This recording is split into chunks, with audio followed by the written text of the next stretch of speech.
No, we're ready to go. Everyone ready to go? Yep. Hello. Marissa, are we going for half an hour? Are we going for? Is there a timer somewhere? You're my timer? Okay. Good for that. All right, hi everyone. Welcome to the Equality Lounge at the NFL Draft. I was just saying I am really honored, inspired to have this conversation. There are so many things that we think we know that we might not know. So awareness is so important. Education is even more important. And actions for change is what we strive for and what we actually can do if we put our mind to it. We all have the power to make a difference. And I have to say, I am with 4 incredible humans that are making a difference in the world, especially on something so important for all of us around adaptive sports. And when we think about adaptive sports, it is important to note that the CDC reports that half of all individuals with disabilities get no physical activity.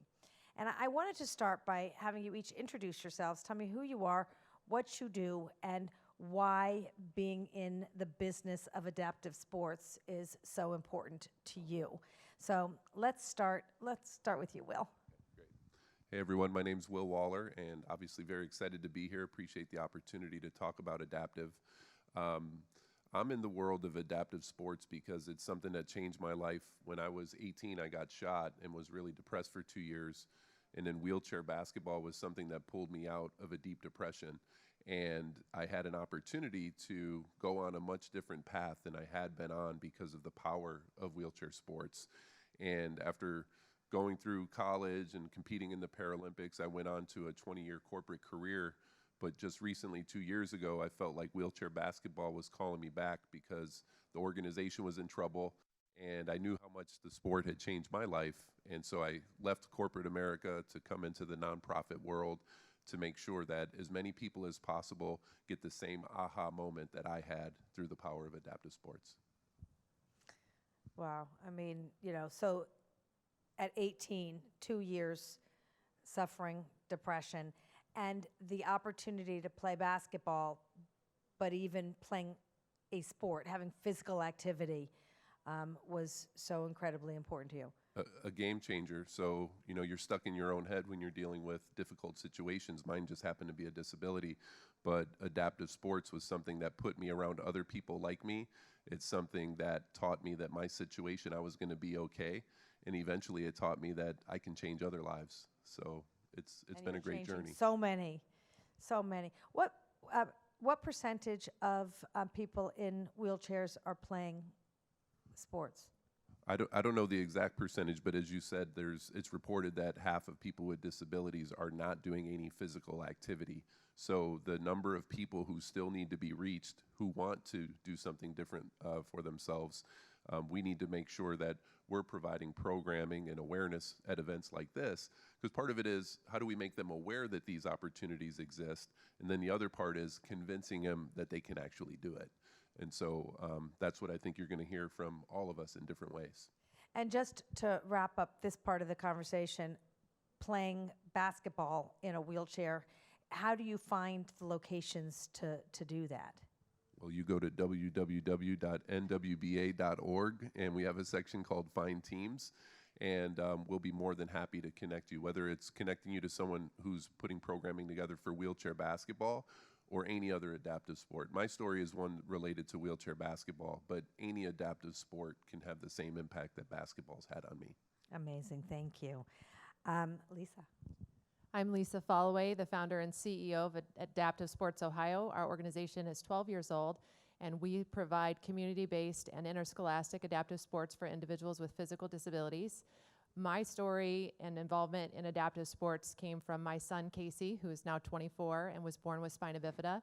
And similar to Will's story, was depressed and felt like he was an outcast in life, and adaptive sports changed his whole outlook on life and gave him an opportunity to feel successful and to compete.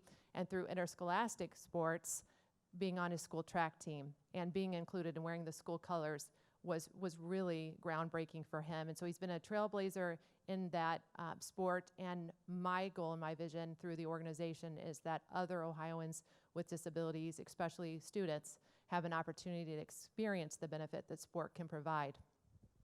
That's amazing. And, you know, the other day we were talking about role models, and someone said they're not role models, they're real models. And so, you know, each and every one of you and all of the people that you're representing are real models for inspiration, but also for hope, for light, for love, for change. How do people find out more about how to access your information? Our website is adaptivesportsohio.org.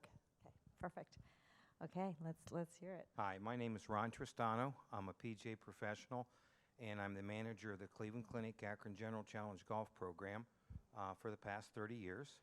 And I got involved with a golf program that was the extension of rehabilitation work at what was then Edwin Shaw Hospital back in 1989. And I was local pro at one of the courses, and they asked some of us to come out and help with the therapists. So the therapists taught us how to work with individuals with special needs and with disabilities. And I met some people there that are still part of our golf program. A couple gentlemen that were playing golf from a wheelchair, and a couple that were playing golf dealing with paralysis from a stroke. And it was just amazing to see how much they enjoyed it, how hard they worked at it, what it meant to be out in the fresh air, doing different things, and doing something that their friends did, that other people did.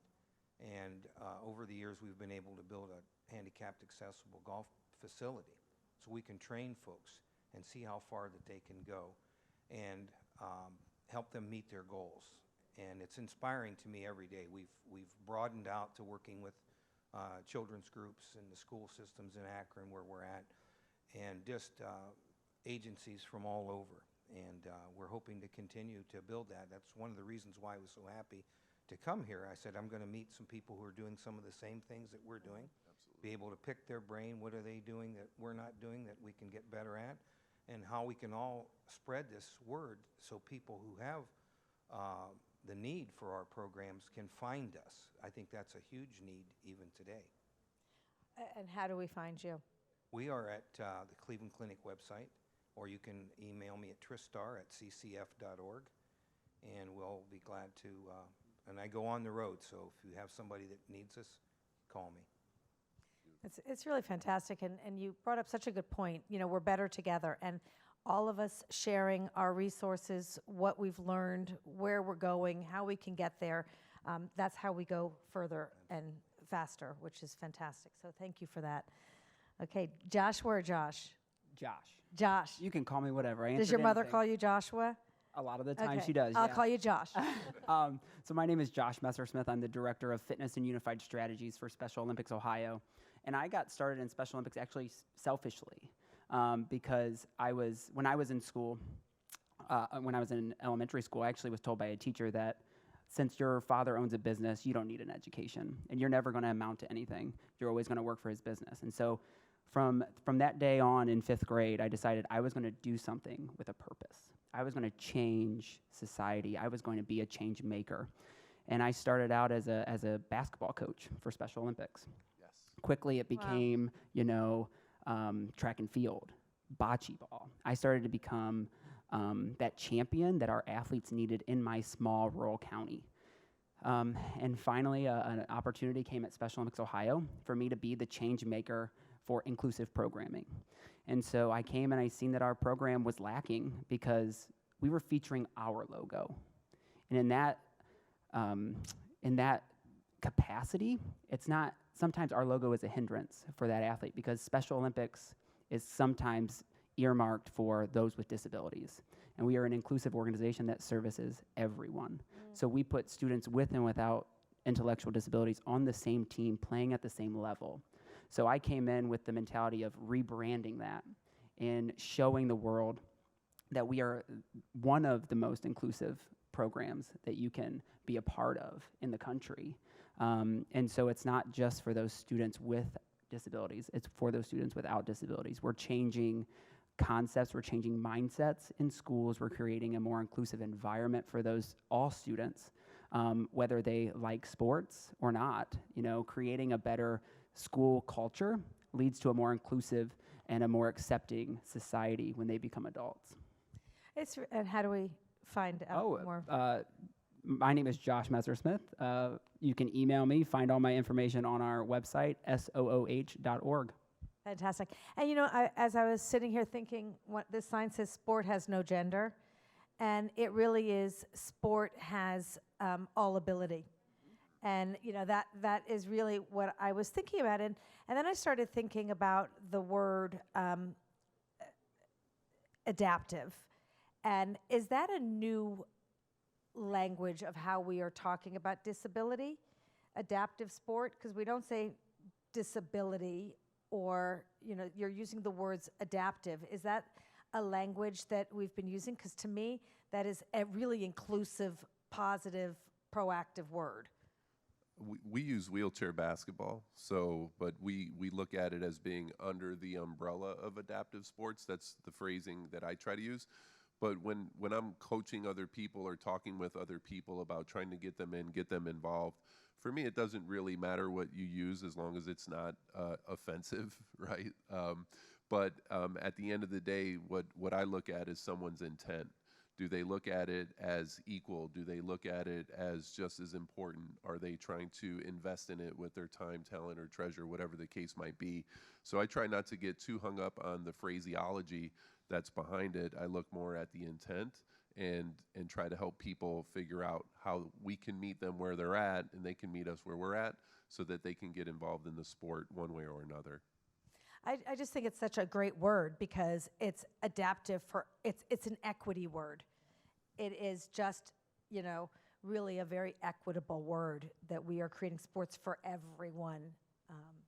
Were you going to? And just to tag on what Will was saying, it's about meeting people where they are. So adaptive might mean one athlete with a disability plays the sport a little bit different than another. Wheelchair basketball is great. Sometimes that wheelchair word can make people feel like they're excluded because they don't use a wheelchair every day, but it's absolutely inclusive for a variety of different disability types, and adaptive kind of hits all of the different disabilities that might need access to sport, just in a different way.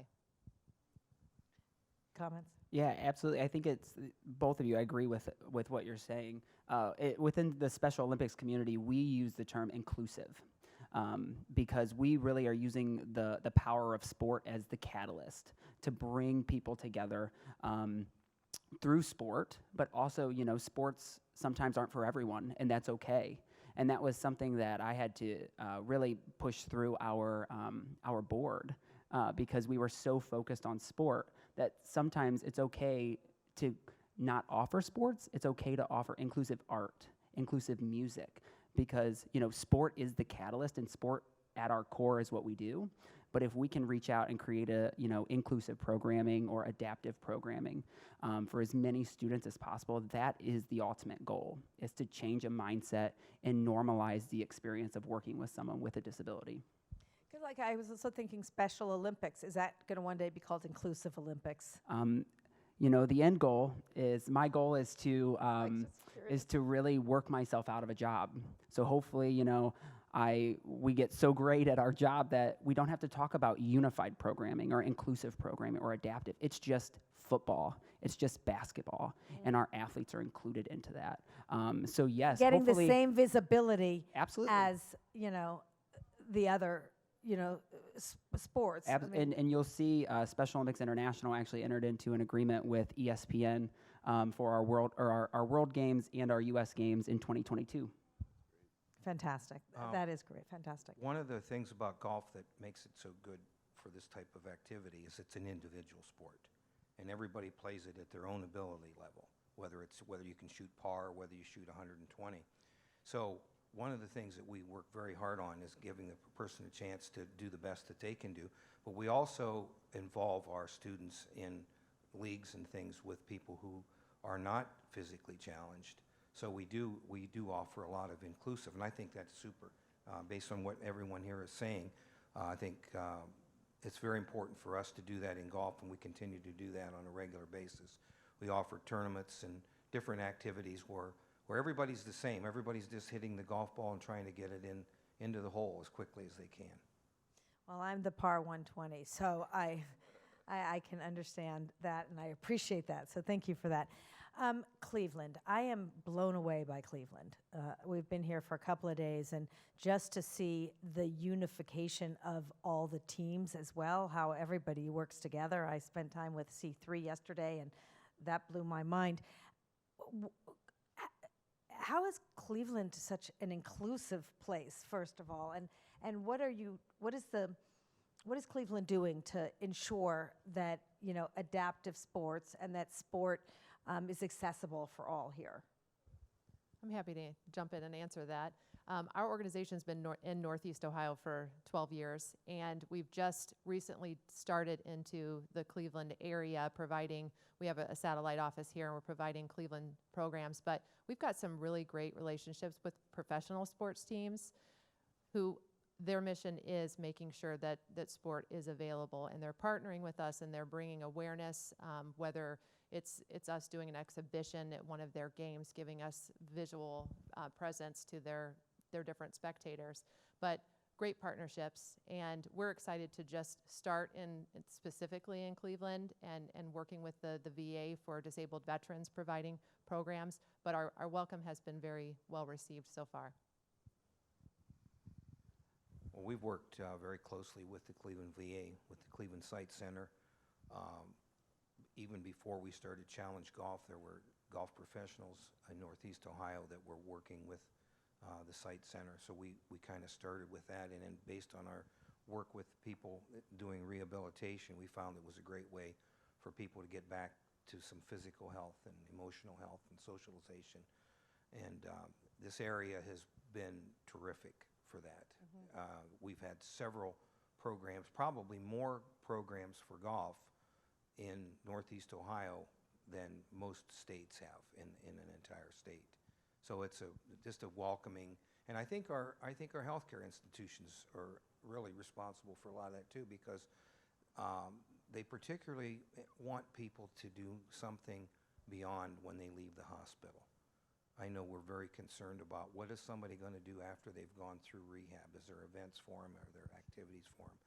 And I think partnering with all these agencies that we have here, I think Cleveland has done a great job in Northeast Ohio as well. Can I just add to that? For me, what's unique about Cleveland is the word leadership.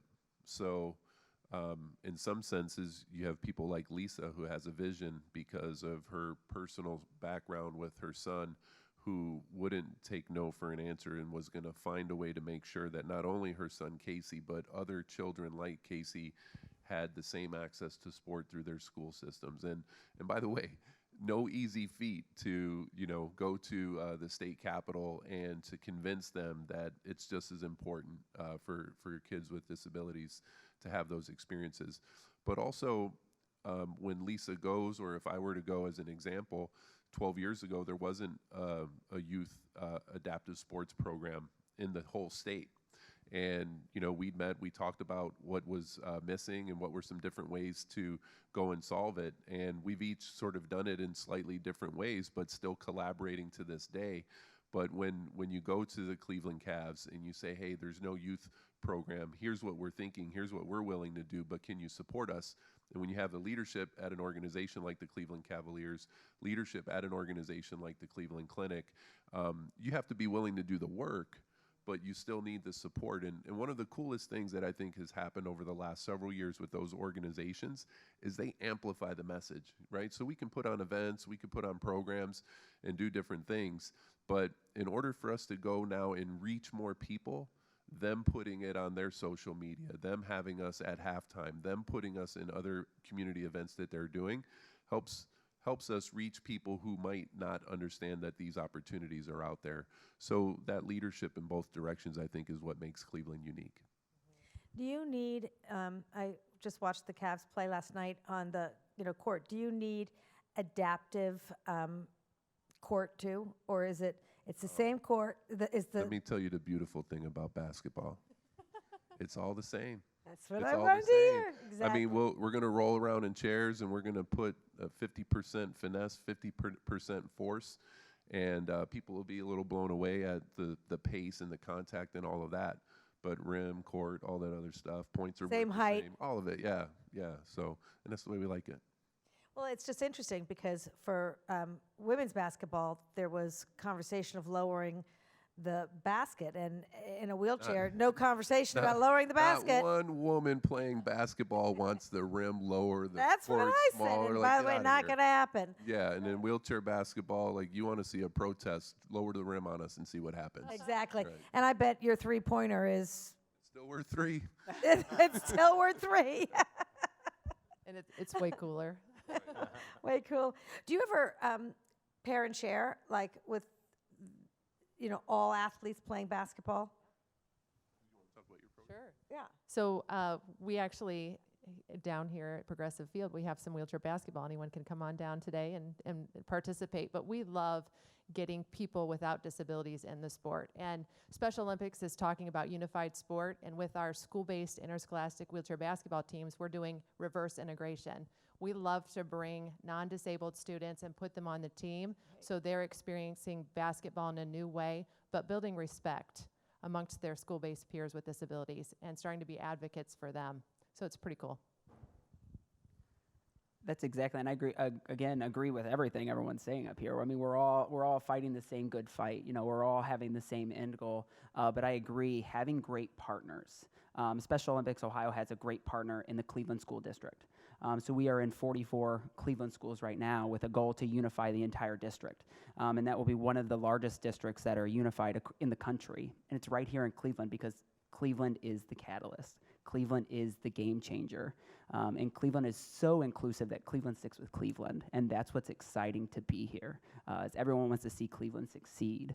But when Will talked about partnerships with the Cavs or the Browns or the Indians, what it's doing is it's legitimizing our work because we all sit here and believe what we're doing is changing lives and creating new opportunities. But as soon as the Cavs push out, inclusive basketball or unified basketball, it sparks everyone to think, oh my gosh, I didn't know they offered that. I thought they were one track meet a year. And it's like, no, we have 22 Olympic style sports just here in Ohio.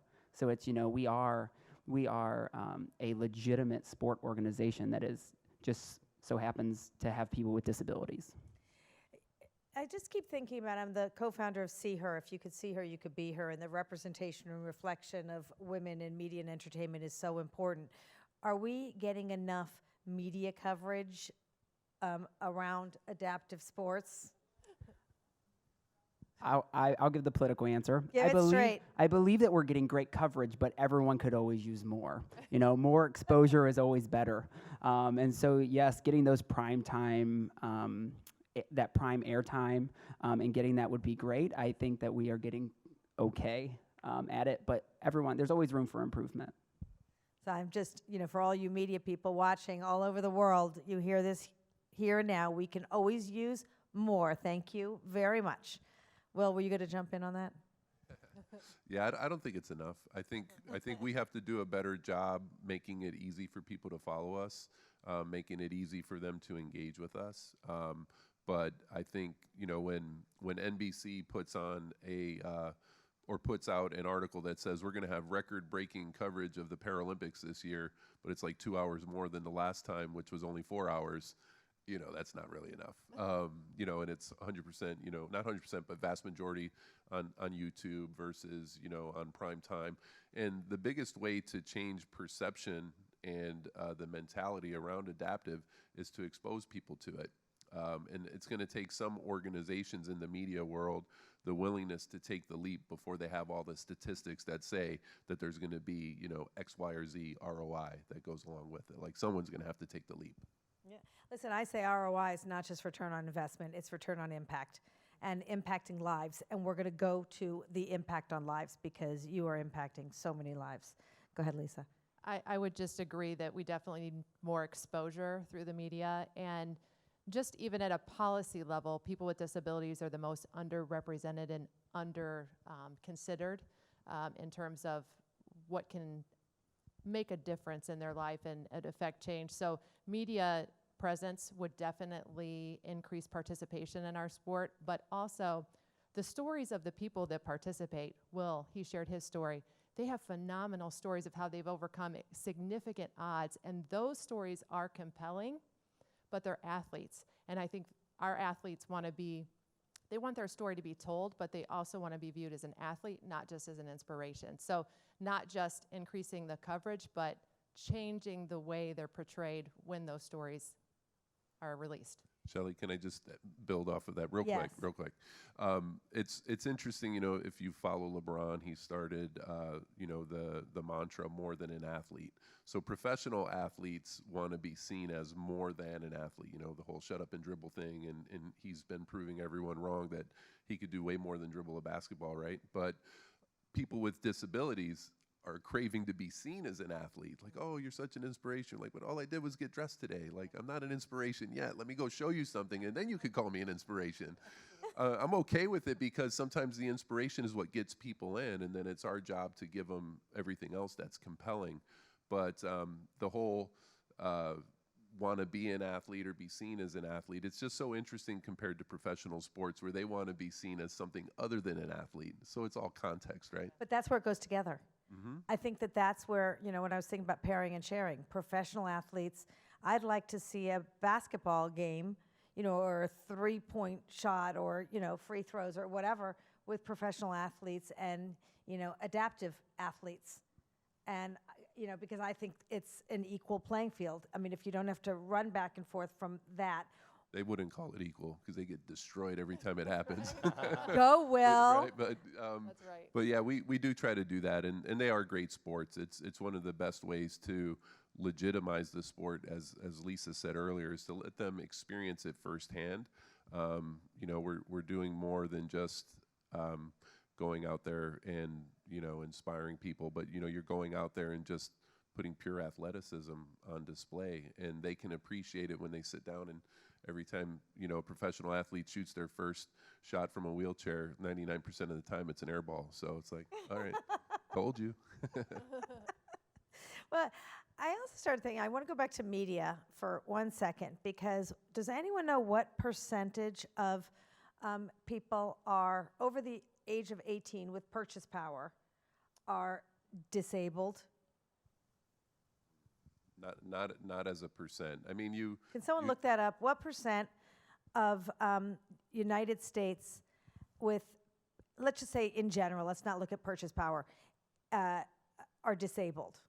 Because this number is going to be shocking to everyone, because, when we talk about media and representation, if we have representation and more of it, just know that our consumers, plenty of our consumers, I mean, I can tell you that over 85% of purchase decisions are made by women. It's a big number. It's a very good incentive if we need to go beyond impact and beyond athleticism to saying, people vote with their dollars. So Statistically, in Ohio, 13% have a mobility impairment. So that's not inclusive of other disability types, but 13% of Ohioans have a mobility impairment. it's amazing. We have a few minutes to go, and I'd like to wrap with something you brought up, Lisa, which is storytelling. We know that sport changes people's lives, from confidence building to team to leadership skills to health and wellness. So many amazing, important attributes to playing sport. Tell me a story. I think that the personal stories, Will told his story of someone that their lives have changed. You talked about your son. Will talked about his personal story, but share some stories of the impact of sport on life. I'd love to, and I'll do a little proud mom moment. So sport was absolutely life-changing for Casey, as I shared, and being in a track chair and being on the track team, he excelled very quickly as a track sprinter. And he's represented the country at the 2019 Pan American Games, where he participated in Lima, Peru on an international stage for the first time in the 100 meter, and he's training right now for Tokyo. He's got a pretty good shot of making it. But as a mom, watching my son overcome significant adversity and learning all the skills you want your child to learn, to keep pressing on when it gets tough, to be able to train 2 times a day when you'd rather be just hanging out. Those skills that you learn in sport affect the rest of your life and give you life skills that are important. So super proud of the impact that sport has had on him. But then within our program, so many great stories. And I'll just touch about interscholastic wheelchair basketball. We have one athlete involved in our program, and his dad shared that he's had more benefit from playing 3 months of wheelchair basketball than 2 years of physical therapy. Wow. The motivation is there. He's having fun. He's working hard. While he doesn't know he's working hard, he's out having fun playing. Another one of our wheelchair basketball athletes, we started the first pilot program for interscholastic wheelchair basketball in 2015. Worcester was our first school district to say yes. And there's one young man by the name of Evan Heller that participated on that team. And he graduated last year. And first he was apprehensive. I don't think basketball is going to be competitive enough for me. I don't think I'm going to enjoy it very much. But he came out, he got in the chair, and he fell in love with it. And over his high school career, he also started playing some community-based basketball with the Cavaliers. But he signed a scholarship to play at Auburn University. That path probably wouldn't have happened for Evan had we not been able to get it started in the school. So the same pathways that are available to able-bodied students to go on to college, to get a degree, to play a sport while they're there, that exists for students with disabilities, and we need more of it. We need more students to know about it. We need students to know that they can be successful in sport, they can be successful in college, and then they can go on to be successful in life. Wow. Great stories. We'll pause. Thank you so much. I think, the story that really takes me and really that I've seen make a difference is, like I said, I came to Special Olympics with an agenda, to legitimize our sports and to rebrand our sports. And so the way that we did that was through an initial partnership that we had with the Browns. We went in and said, let's create this first of its kind unified flag football league. And they were completely on board, because Cleveland loves to be first, loves to be that game changer. And so we came together, we created this flag football league that was going to be 3 teams, and we had it all good to go. And I came back to the Browns 2 weeks later and said, we have 10 teams. It's no longer a pilot, it's huge. And so we quickly put together a jersey reveal. And the jersey was similar to the Browns jersey, but the colors of the school. And so it was those students were a Cleveland Brown, but also were a part of their high school. And we came out, we did a jersey reveal. It was on ESPN. It got great media coverage because of our partnership with the Browns. And those students went back to their school and they were celebrities. So yes, they may not have been on the varsity team, but hey, the varsity team's not on ESPN. The Special Olympics team was. And so There you go. One example that sticks out to me is we were struggling in Lorraine High School to get typical students to volunteer and be on our teams. After that, we now have a wait list of over 200 students who want to be on our teams. Drop the mic. Absolutely, and so that's a great problem to have, and my job is now to find the resources to make it so we can include them. We're actually seeing a swing so far to the other way that we don't have enough Special Olympics athletes that we can partner up because we're seeing these typical students want to be a part of the process. And so that is one of the moments that I'm most proud of, is seeing that change come through to where we're in demand for our own athletes. And so that is a different approach that we have to take, but it's great. And like we've said before, it's because of great partners. It's awesome. I'll just give you one story of a young man that I started working with when he was 5. He was born very prematurely, had had cerebral palsy. And his parents wanted him to be like his brothers and do sports, and golf was thought of immediately because it was a sport that his parents played. But he came to me and we worked on his golf game. He was strong in his upper body. His lower body obviously was significantly affected, but he worked extremely hard. When he was 6, he had to have a very significant surgery and had to learn to re-walk again. And he came back to golf, and his whole idea, his whole mantra was he was going to do what all the other kids did. And I worked with him a lot, and he and his family supported his work. He ended up making his golf team, his local high school golf team. He would not. Through our work, we've been able to get the state of Ohio to allow youngsters to take a cart if they so need, if they have a mobility issue.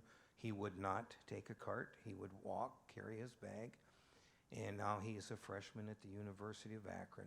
And it's just a fabulous story of that golf was something that inspired him to move forward with his life.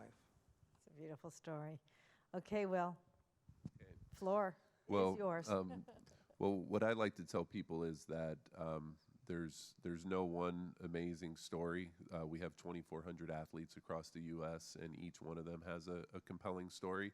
If you pulled or twisted my arm and made me find one for you, I'd talk about Dr. Please, pretty please. Okay, sure, no problem. But in 1949, Dr. Tim Nugent was an able-bodied individual, a veteran of World War II.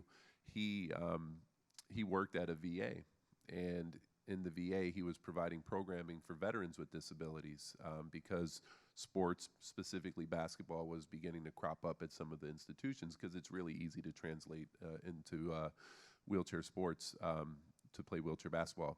But in any event, time after time, when he tried to go into the mainstream and to get an adaptive sports program at a university, he was continually told no. And the common belief at that time was that people with disabilities, in order for them to live longer, these people with disabilities needed to do less. He had the exact opposite point of view, which is we need to push them more in order to make them healthy and to make them fulfilled and all of that. And I think every alumni of the NWBA, every current member of the NWBA is grateful for Dr. Nugent for the work that he did, and his work transcended, different aspects of society, whether it be accessibility, disability rights, and all of that, and eventually creating, a leadership tree of individuals who've come from his line of thinking and lineage at the University of Illinois. And I'm just grateful to be an extension of the work that Dr. Nugent did, having benefited from that program at the University of Illinois, and doing my part now to try to leave the game better than I found it. And lastly, what I'd say is, posthumously, Dr. Nugent is being recognized on May 14th at the Naismith Hall of Fame with the highest honor other than enshrinement at the Naismith Hall of Fame for all of the work that he did for people with disabilities in general. And I can't find a better story than that. Listen, as you said, every story is a magical story because it is true and it's impacting change. And so I want to get to, return on impact and close with that. When you wake up every morning, you look in the mirror, what do you say to yourself? People with disabilities need our help. They deserve a chance to play. Ron? That we need to continue to do more. Josh? I completely agree. You took mine. Do more, and we can be better. We are all sitting here and can be that catalyst to create change. Will? Why not us? Why can't we be the program that gets another big contract? Why can't we be the first program that gets a professional adaptive league on TV? Why can't we be this? Instead of feeling as though, why us? Why are things happening to us in a negative sense? Kind of flipping it to a positive and saying, why not us? Let's just go get it. I think that disability is actually a tremendous ability. And I think that that's... Oh, wait, come, speak loud so we can hear you. Wait, hold on one second. Repeat again, because I want everyone virtually. We are going all over the world. I have been part of the Strong Soul Special Olympics team for over 20 years. I am now one of their athlete leaders and working on becoming a coach for the Special Olympics team in Strongsville. I also am part of the Achievement Sports in Camp Cheerful and been a part of that for 10 years. This wasn't available to me when I was in school, almost 25, 30 years ago. I am thrilled and honored to be a part of both programs, and they have done wonders for me as a personality, and meeting many new friends. I want to tell you something right now. You are an influencer, and you are a champion of change. And you are, if you were here from the beginning, you're not just a role model, but you are a real model. And so thank you for who you are, for using your voice, and for being you. You're welcome, and thank you. Does anyone else want to share a comment or a thought?